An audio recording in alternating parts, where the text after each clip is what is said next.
What we're doing today, having had a really powerful day yesterday of input from the 4 home nations, having had a lot of input about the importance of listening to the user voice in all of this, we now begin to take a more deep look at some of the learnings from the 4 nations and the work that the TSA is doing to support a sharing of information between the 4 nations.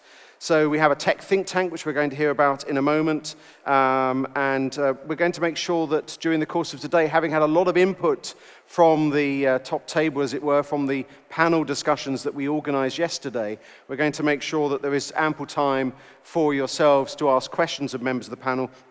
And I would just put you all on notice now that I will be seeking questions from the audience. So I'd be very keen to make sure that when we get to the session with Brian O'Connor, that people do have 1 or 2 questions up their sleeve to ask him.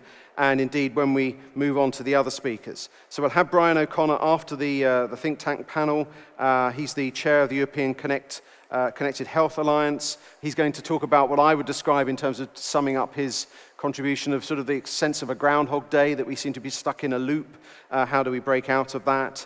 And then we're going to get some input from colleagues from across housing, social care, and the third sector. Jeremy Porteous giving us the benefit of his huge wealth of knowledge around the housing sector. Ray James, the current president of the Association of Directors of Social Services, who is a working director of adult social services in Enfield. And Madeline Starr, who is the director of business development and innovation at Care UK. And then finally, to pull the morning together, some reactions from, again, industry leaders. And as I say, I'm going to want to make sure that there are ample opportunities for you to put questions to those various people. So moving swiftly on, can I call up Nicola Wass, who is a TSA associate. She is going to be joining and leading the panel. And can I invite the other members of the panel, Steve Vaughan, Eddie Ritson and Alistair Hodgson, to join us on the panel, please.